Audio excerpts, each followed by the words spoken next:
Good morning, students. How have you been? Welcome to the third week lesson on Practical Research 2. Just a quick review before we proceed to our next lesson. Week 2 module tackled the importance of quantitative research across fields. We have specifically emphasized the importance of research in the fields of science and technology, education, business, engineering, medical, and health and allied services, and anthropology. We have learned that quantitative research is useful in any field where the data involved is quantifiable. Moving forward, this week's topic is on the classifications or kinds of variables.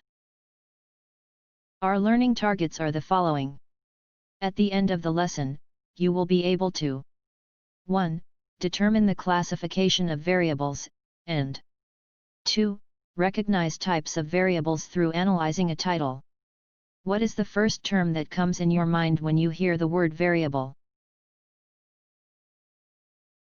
Let's confirm what you have in mind. A variable is any factor or property that a researcher measures, controls, and/or manipulates. It is referred as the changing quantity or measure of any factor, trait, or condition that can exist in different amounts or types. Variable is also a logical set of attributes, characteristics, numbers, or quantities that can be measured or counted, also called a data item. Based on the given definitions, can you give an example of a variable? Keep a mental note of your examples. You may be able to identify their classification as we go along the lesson. Classifications of variables. Variables are classified as follows: numeric variables, categorical variables, experimental variables, non-experimental variables. Variables according to the number being studied. Numeric variables. Answer how many or how much. Two types of numeric variables.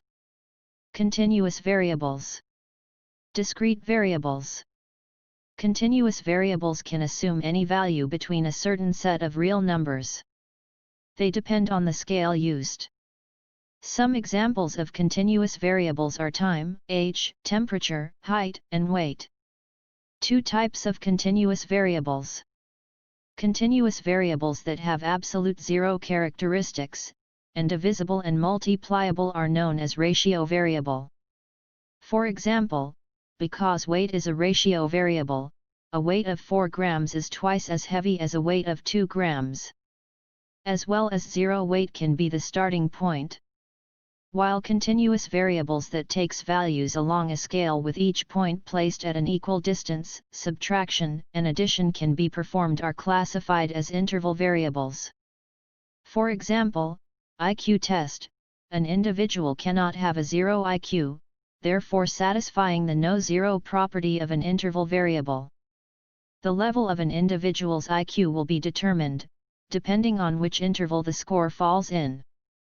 Discrete variables can only assume any whole value within the limits of the given variables. Some examples are the number of business locations, number of children in the family, total number of faculty members. Can you tell how many individuals comprise this family photo? That is correct. There are 7 members in all. Always remember that while continuous variables are measurable, discrete variables are countable.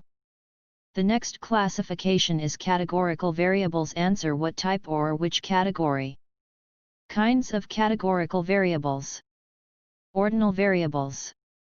Nominal variables. Dichotomous variables. Polychotomous variables. Ordinal variables can be logically ordered or ranked. Example: academic grades such as A, B, C, clothing size such as X, L, M, S, and measures of attitudes like strongly agree, disagree, or strongly disagree.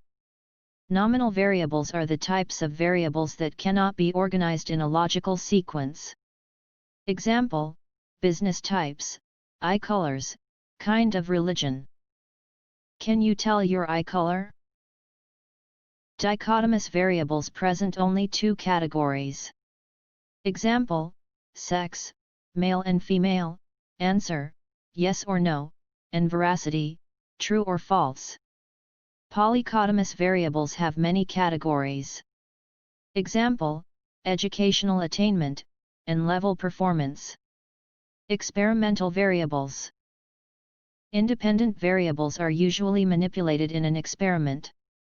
Dependent variables are the ones affected by the manipulation of the independent variables. Also called response or predicted variable. Extraneous variables also called mediating or intervening variables. Other sources also call it confounding variables, non-experimental variables. Predictor variables changes the other variables in a non-experimental study. Criterion variables usually influenced by the predictor variables. Let us examine the following examples. Title of research: Competencies of teachers and students' behavior in selected private schools. Which do you think is the predictor variable? And which is the criterion? The predictor variable is the competencies of teachers, while the criterion variable is students' behavior. Your turn. Can you identify the predictor and criterion from this example? Title of research: The types of facilities, administrators' profile, and parents' support towards school effectiveness among public senior high schools. Here's the answer. The predictor variables are the types of facilities, administrators' profile, and parents' support, since they affect criterion variable, which is the school effectiveness.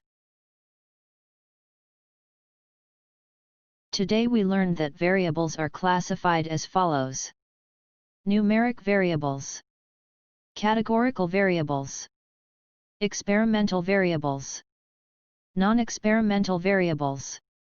Variables according to the number being studied. We have also recognized non-experimental types of variables by analyzing titles.